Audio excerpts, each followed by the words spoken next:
விதைகளை இயக்கம் இது மண்ணிற்கும் மக்களுக்குமான விதைகளின் குரல். இந்திய நாடாளுமன்ற தேர்தல் முதல் கட்டமாக தமிழகத்தில் நடந்து முடிந்திருக்கிறது. தமிழகம் முழுவதும் 40 தொகுதியிலும் இந்தியா கூட்டணி தான் வெற்றி பெறும் அப்படின்னு என்ன கேட்டா நான் அப்படிதான் சொல்லுவேன். ஏன்னா நான் களத்துல இறங்கி பார்த்த வரைக்கும் ஒரு 3 தொகுதியில நான் நேரடியா போய் பார்த்த வரைக்கும் அங்க வாக்குப்பதிவுகள் அது மாதிரிதான் இருந்தது. இந்தியா கூட்டணி தான். ஏன்னாக்க தமிழக மக்கள் தெளிவா இருக்கிறாங்க. இது மோடி வேணுமா வேணாமா என்ற தேர்தல், ஸ்டாலின் வேணுமா வேணாமா என்ற தேர்தல் இது கிடையாது. மோடி வேணுமா வேணாமா என்ற தேர்தல். அந்த அளவுக்கு ஒரு புரிதலோட தான் தமிழக மக்கள் இருக்கிறாங்க. நான் ஒரு 3 தொகுதிகள் நான் போய் பார்த்தேன். இதுல குறிப்பா சொல்லணும் அப்படின்னாக்க இந்தியா கூட்டணிக்கு மிகப்பெரிய சவாலாக இருக்கக்கூடியது.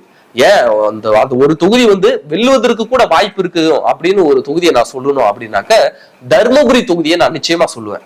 தர்மபுரி தொகுதியில சௌமியா அன்புமணி அவர்கள் வெற்றி பெறுவதற்கான வாய்ப்புகள் அதிகம் இருக்கிறது. அவர் வெற்றி பெறவில்லை என்றால் கூட மிகப்பெரிய ஒரு டஃப் ஃபைட்டை அந்த இடத்துல சௌமியா அன்புமணி கொடுப்பாங்க. ஏன்னா பாட்டாளி மக்கள் கட்சியின் தலைவர் ராமதாஸ் அவர்களுடைய குடும்பத்திலிருந்து அன்புமணி அவர்கள் நேரடியா களத்துல இறங்கி போட்டியிடல. சரி, இவங்க யாருமே போட்டியிடாத போது அங்க இருந்த பாமக தொண்டர்கள் மத்தியில ஒரு பெரிய ஆர்வம் கிடையாது எலெக்ஷன்ல. ஏன்னா தலைவர் குடும்பத்திலிருந்து யாரும் போட்டியிடல, அவர்களே நேர்ல யாருமே போட்டியிடல, நாம எதுக்கு எலெக்ஷன் பணியாற்றணும் அப்படின்னு சொல்லிட்டு ஒரு மந்தமா தான் இருந்தாங்க. ஆனா இந்த புரிந்து கொண்ட மருத்துவர் ராமதாஸ் அவர்கள் என்ன பண்ணிட்டாருனாக்க அன்புமணி அவர்கள் எப்படியும் மாநிலங்களவை பதவி நமக்கு கிடைச்சிடும் அடுத்த முறை, இவருக்கு இன்னும் ஒரு 3 ஆண்டு காலம் பதவி இருக்குது மாநிலங்களவை பதவி, அதனால அவர் எதுக்கு இருக்கிறத விட்டுட்டு களத்துல நிக்க வைக்கணும் அப்படின்னு சொல்லிட்டு தான் சௌமியா அன்புமணியை அவர்கள் தேர்வு பண்ணாங்க. சௌமியா அன்புமணியை தேர்வு பண்ண உடனே சௌமியா அன்புமணி அவர்கள் தர்மபுரி தொகுதியில நிக்க போறாங்கன்னு பாட்டாளி மக்கள் கட்சியில இருக்கக்கூடியவர்கள்லாம் ரொம்ப உற்சாகமாயிட்டாங்க. தேர்தல் பணியாற்றுவதற்கு அவர்கள் தயாராயிட்டாங்க. தேர்தல் களத்துக்கு அவங்க வந்துட்டாங்க. அப்படிதான் நம்ம சொல்றோம். பல இடங்கள்ல பாஜக கூட அவர்களுக்கு முரண் இருந்தாலும் சண்டை இருந்தாலும் கூட பாஜக கூட பாமக பிரச்சாரத்துக்கே போகல அப்படின்னு தான் சொல்லணும். வட தமிழகத்தில் இருக்கக்கூடிய ஒட்டுமொத்த நிர்வாகிகள் என்ன பண்ணிட்டாங்கன்னா ஒட்டுமொத்த பேரும் கிளம்பி நேரம் தர்மபுரி போயிட்டாங்க.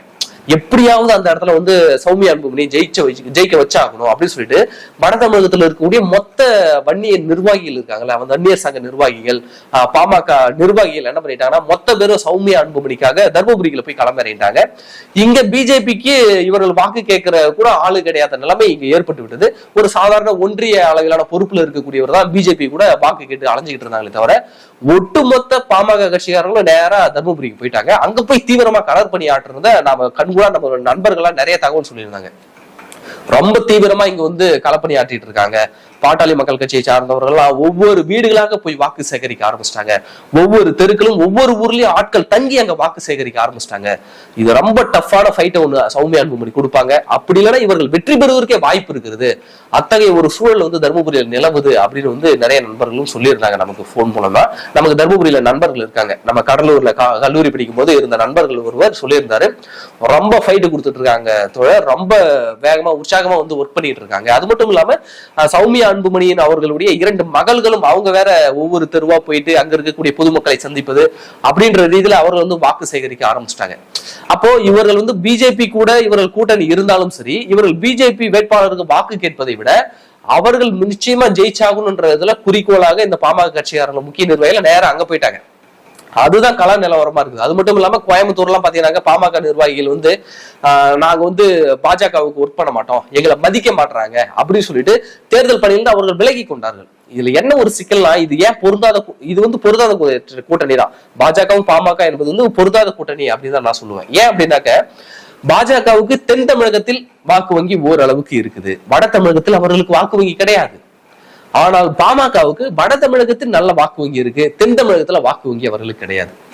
அதனால இவர்கள் ஓட்டு அங்க இவருக்கும் இவருடைய ஓட்டு இவருக்கும் டிரான்ஸ்பர் ஆகுறதுன்றது இயல்பானதா நம்ம பார்க்க முடியல. எப்படி இவங்களுக்கு ஓட்டு டிரான்ஸ்பர் ஆகும்னு சொல்ல முடியல. அது மட்டும் இல்லாமல் வட தமிழகத்தில் இருக்கக்கூடிய வன்னியர் சமூகம் நமக்கு எடப்பாடி தானே 10.5 வழங்கினாரு அப்படின்ற ரீதியில எடப்பாடிக்கு ஓட்டு குத்தனவகையில பாதி பேர் இருக்காங்க.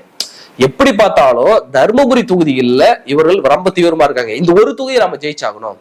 என்னதான் நமக்கு எடப்பாடி அவர்கள் 10.5% இடஒதுக்கீடு கொடுத்தாலும் பாஜக பாமக பொருந்தா கூட்டணி உருவாகி விட்டால் கூட நாம இந்த இடத்துல நம்மளுடைய கௌரவ பிரச்சனை இது, எப்படியாவது சௌமியா அன்புமணி வெற்றி பெற்று வைக்க வேண்டும் அப்படின்னு சொல்லிட்டு தீவிரமாக அவர் களமாடிட்டு இருக்காங்க. எனவே தர்மபுரி தொகுதி நிச்சயமாக சௌமியா அன்புமணி ரொம்ப டஃப் ஃபைட் கொடுப்பாங்க.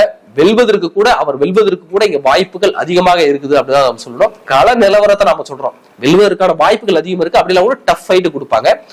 நம்மை பொறுத்த வரைக்கும் 40 தொகுதியும் இந்தியா கூட்டணி வெற்றி பெறணும் அப்படின்னு தான் நான் சொல்லுவேன். ஏன்னா இது மோடி வேணுமா வேணாமா என்ற தேர்தல். நன்றி.